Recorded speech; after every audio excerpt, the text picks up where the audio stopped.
cats and kittens, and welcome to Little Stinkers. I'm Larry Butler, and I'm Bonnie. That's Bonnie Butler and Maggie Butler. She's our little stinker. She kind of looks like a skunk, doesn't she? Yeah, sometimes she smells like one too. Anyway, we're going to start our second edition today. For those that missed the first one, you could probably still get it on YouTube. This one was called Skateboard Kid, and it came out in 1993. You're a little stinker. Yes, you are. And it was the only film that this guy ever directed. Larry Swedlove, Swedlove. He's known more as a writer. He wrote for children's animation, and the only exception was RoboCop. It was one of the sequels called Alpha Commando.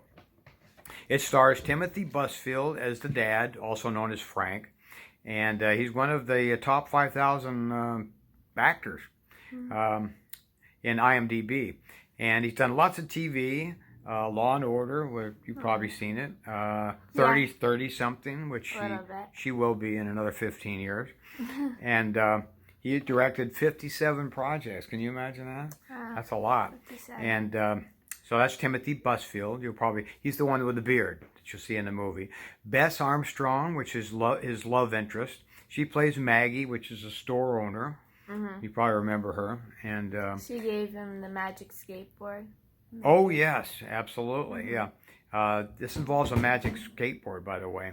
And she's his love interest eventually, not at first. She's somebody else's love interest, this guy named Dan Tanner. Mm-hmm. He's kind of the villain of the whole movie. Yeah. And she's done lots of TV, most notably Frasier.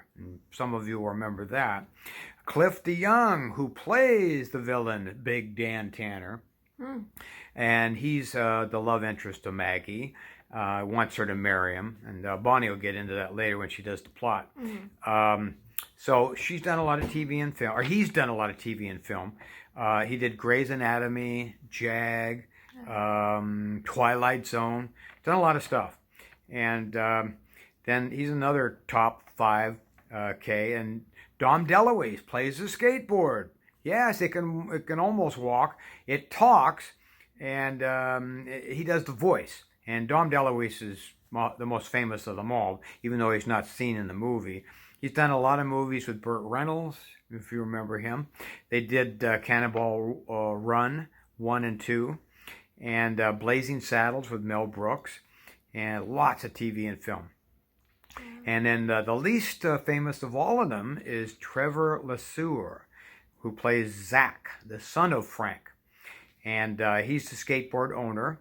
His first one breaks, so he's given another one that happens to have magical properties. So it's his first it's his first film, not his last film. But he was known later for mostly TV work. He did Sabrina the Witch, mostly on TV, and least famous of all these co-stars. And now Bonnie will tell you a little bit about the plot. All right, so father and son moved from LA to a small town called Mill Creek. Yeah, it's up in Northern California, above LA. But the father did it for work. Frank becomes the manager of a small TV station. Does commercials, TV station clown, and Zach, his son, tries to fit in into the small town a social scene, but local punks don't accept him and bully him. Every small town has a group of kids that kind of hang out together and don't accept outsiders. So Zach's an outsider and can't fit in. He is given a magical skateboard from the lady in the that owns the thrift shop, which is struck by lightning later that night when he started working on it, and becomes animated, talking, flying, and becomes his best friend as he's lonely. Yeah, he has a great personality, this thing. Kind of sarcastic, kind of mouthy, you know, with a New York accent. So Big Dan is the car salesman, and who uses Frank's TV station to do commercials. His son is the town bully. Yeah. And So. Zach's worst nightmare. So. Yeah, they're both kind of the villains in this piece. Yeah. Pretty mean people. Yeah. Dan pressures Maggie to marry him. He wants her property. So he can get his grandfather's treasure, but I think it was Maggie's like great-great-grandmother's treasure. Yeah, there's a little confusion about that. They don't explain it too well. But he's after something other than her. Yeah. So there's an ulterior motive here. Yeah, so her great-grandmother hid treasure under the water tower. And so he just tries to find it by using the map. And he wanted to marry her so he can steal the treasure. Yeah.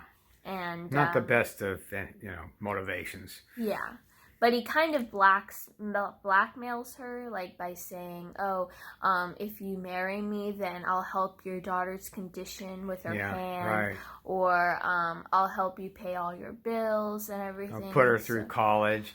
He says, "Yeah, what are you, selfish? Don't you want to help your daughter? You're gonna have to marry me." So he pressures her into it. She doesn't really want to, but she decides to do it anyway. Yeah. Which Bonnie will get into.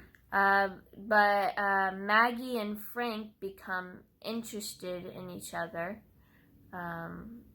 Yeah, later on in the movie, there were a little few sparks between them. Yeah. You could see it building.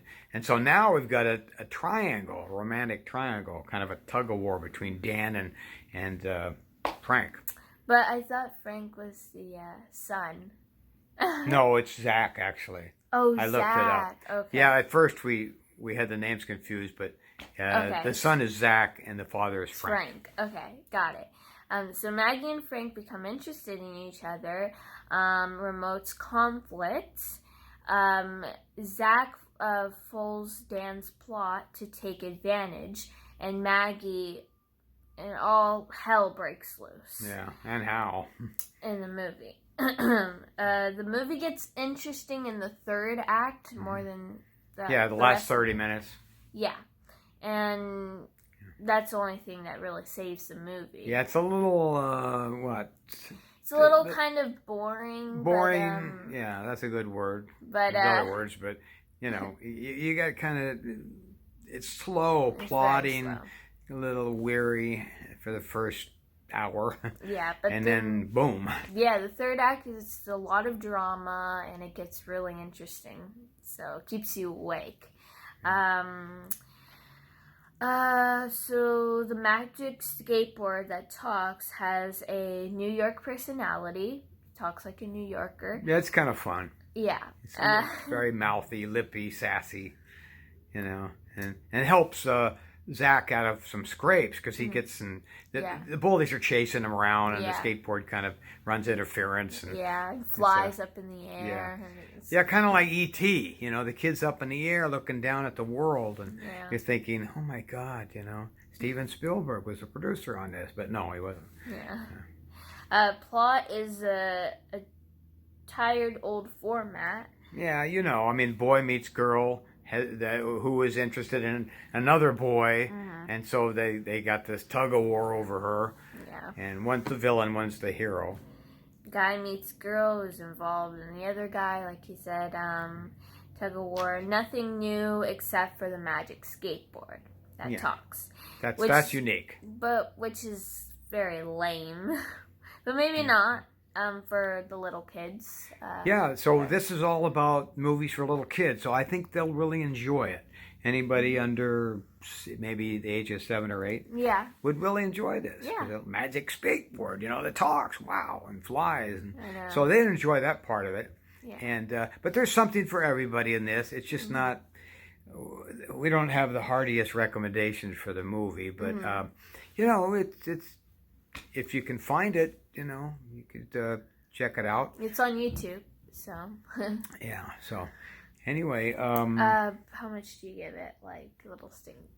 On our Stinko Meter, let us explain how that works. All right, so Stinko Meter, 1 means amazing, and 10 means the worst. Yeah, so 1, it doesn't stink hardly at all. Yeah. And then 10 means forget it, you're going to pass out. Yeah. So what would you give it on the Stinko I Meter? think I'll give it like a 4 or 5. All right, so it doesn't stink too much, but I give it a 5.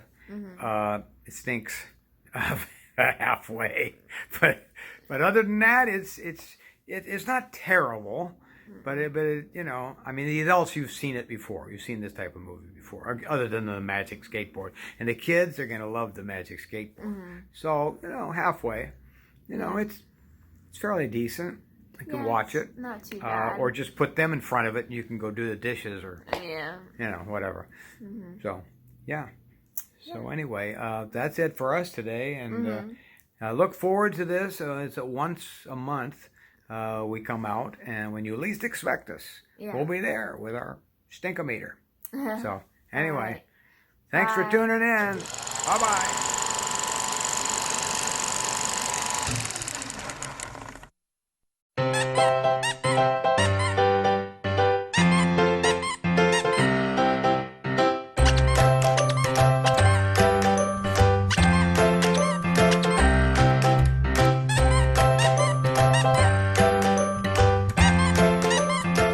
Oh, you stink!